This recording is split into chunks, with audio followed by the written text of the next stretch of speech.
Hi, I'm Christina Catherine Martinez. I don't have a wandering eye. When I say I mean the pronoun, not the thing that you see with. Although, sometimes I write in the second person tense as a way of weaving a protective cocoon around the fragile figure I've deluded myself into thinking that I'm laying down on the page, as if writing were some kind of direct transference of the self. I'm not proud. I think it's a trick of the shy writer to say you when we're really trying to say me. And every time I read another unreliable narrator that just so happens to have the same name as the author, or I hear an interview about writers eluding their I don't like it. I'm too attached to my I. Me, not this.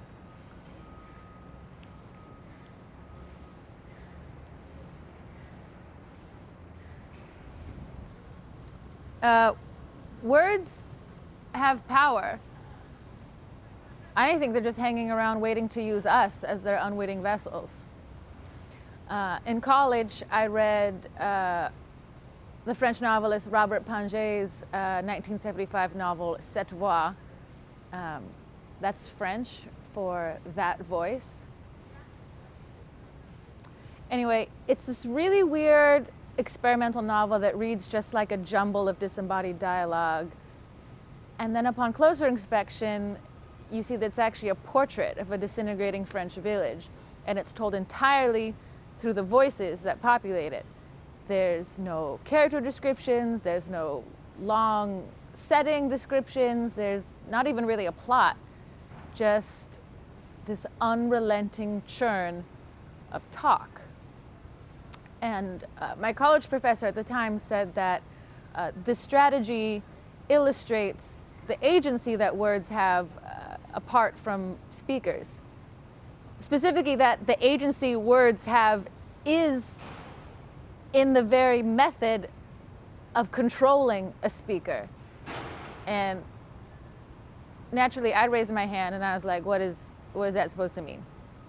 And he said, well, you know, when someone asks, how are you? Your first impulse is to say fine or good, you know, no matter how you're feeling, even if you're not feeling fine or good. And, you know, what is it that's making you do that?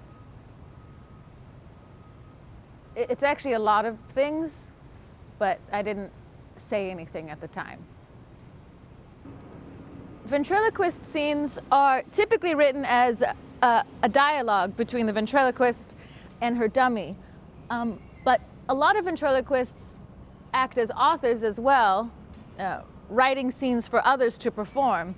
So in that sense, the dialogue becomes more like a three-way, because if the author and the ventriloquist and the dummy are all three different figures, then you kind of have three different vectors of intention kind of poking out in different directions. And the hand of the ventriloquist doesn't necessarily follow the heart of the dummy. And in these, you know, modern times, being made up as they are of mainly desire and attention, there's really no shortage of invisible hands that are going up our asses every day. And identifying who those hands belong to has, for me anyway, become a pretty useful exercise in letting go of my I. Anyway. So the following are a series of ventriloquist scenes for you to play out in the comfort of your own mind. And they are assembled in part from overheard conversations and Instagram captions from strangers and things that I have said, even though I'm not really sure it was me who was talking at the time. Okay.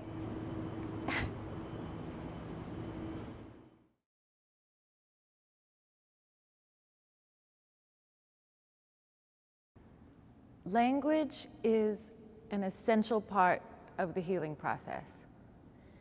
Last year, I read a book called Men Who Can't Love, and then I read a book called Women Who Love Too Much. And between the two, I think I've almost cracked it. I read a lot in books and articles and Instagram captions about mental health, that each person's healing journey is unique.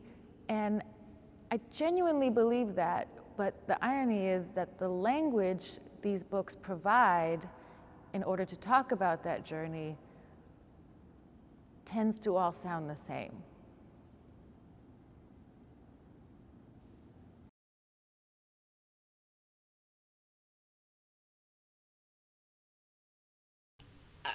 So, I've been seeing this guy for a while now. Oh, is this the same gentleman that we discussed last month? Yes! I see. Why? I just want to make sure I'm getting your story straight so I can hold appropriate space for you. Please, continue. Well, I've been trying to be more vulnerable in my relationships and to not shrink myself. Are these questions? No? Is that a question? I don't know. I see. Okay, so I asked him to meet me in a neutral third location, like you suggested. Do you feel like you took my suggestion just to earn my approval? Would you feel better if I didn't take your suggestions? Would you? No? Is that a question? I don't know. I see. Okay, so we met, and then I tried to communicate to him the areas of our relationship where my needs aren't being met. Mm-hmm. So what did you say? I said, hey, I've really enjoyed our time together, but I think it's important that we define where we are, who we are to each other, and what our goals are for this relationship. How did he respond?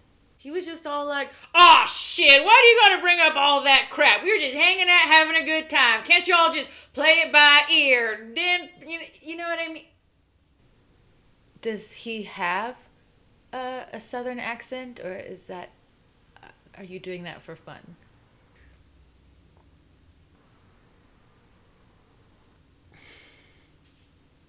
I'm an artist.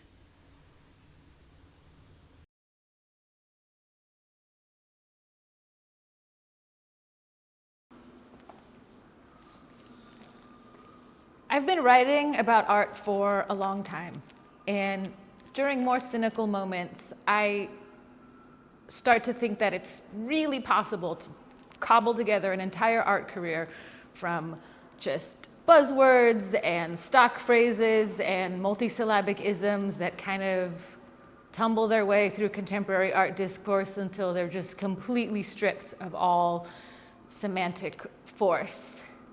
And at times I've submitted myself to this language, and it's not useless. It can be used to patch holes in bad arguments or add some zhuzh to your wall label. But I know that when I have submitted to that language, it's always out of fear. And it's always out of fear of looking dumb. And I'm not afraid of looking dumb anymore.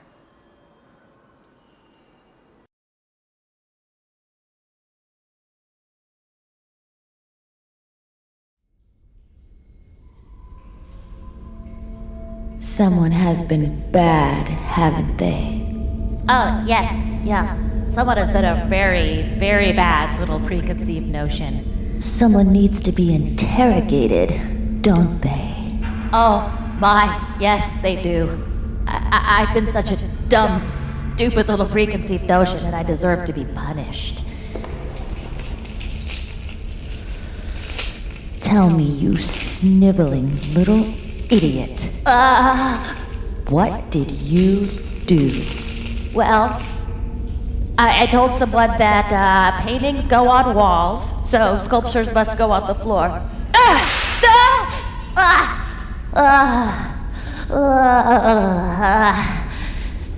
Tell me, you thick-headed little pre-modern cretin. Are you a sculpture?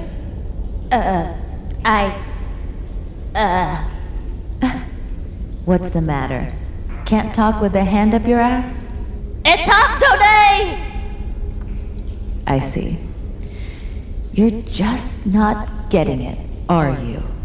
Today! Looks like we're gonna have to consult the press release. No, not the press release.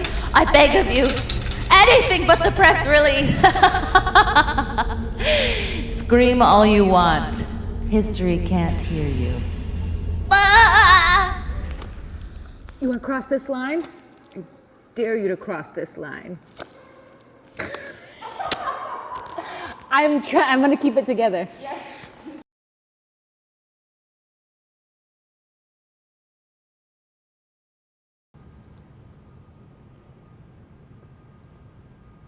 I'm also an actor and a comedian, which is tricky because issues of ethical representation can become really thorny for people who make their living speaking as others. So this scene is based on an argument I witnessed at a diner in Simi Valley.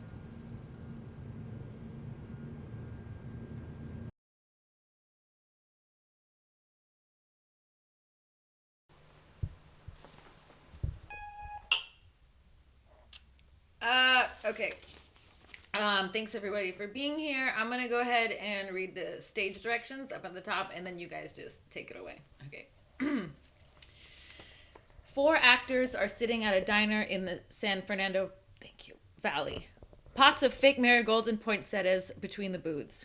A 94.7 The Wave bumper sticker is stuck to the side of the dark red vinyl. They're griping about being put on a veil for various national TV spots and scheduling their table reads around each other's table reads and deciding who's going to read which part for which table read. Suddenly, the food arrives. Thank you.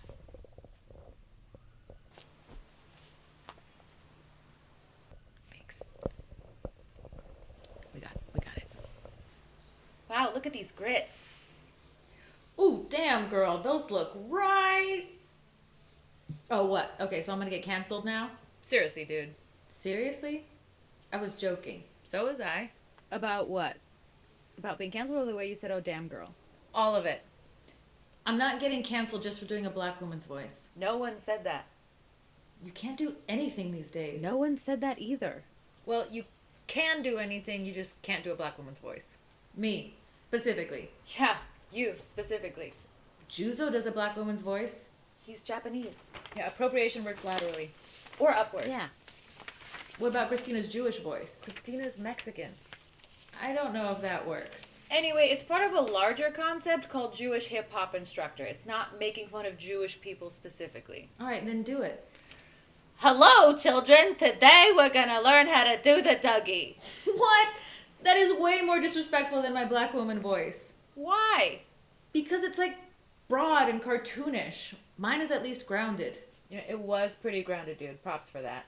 I'm just saying, you can do this voice that's super cartoony and racist, and I can't do this like quick little thing. But you did do it. I know, that's what I'm saying, and you're trying to like cancel me or some shit. You were the one who started the joke about being canceled. I know, but I'm joking about how you can't do anything these days. You can do whatever you want. We just don't have to like it. It's just weird, is all. Why do you care? No one's going to cast you as a black woman. Julia Roberts was briefly considered for the role of Harriet Tubman. I'm sorry, am I missing something? Do you have some brilliant project on the back burner that fundamentally rests on you doing a black woman's voice? Because no one is saying you can't do it. Please, go ahead. Do the black woman voice. Jesus. I don't want to. I'm just saying. What are you saying?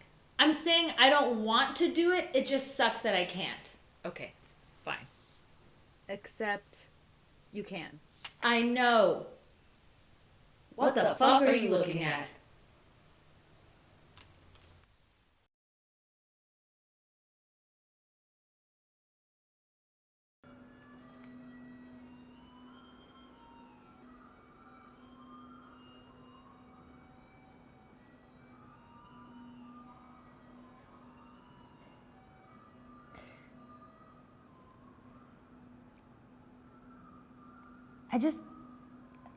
I don't like being told how to heal myself.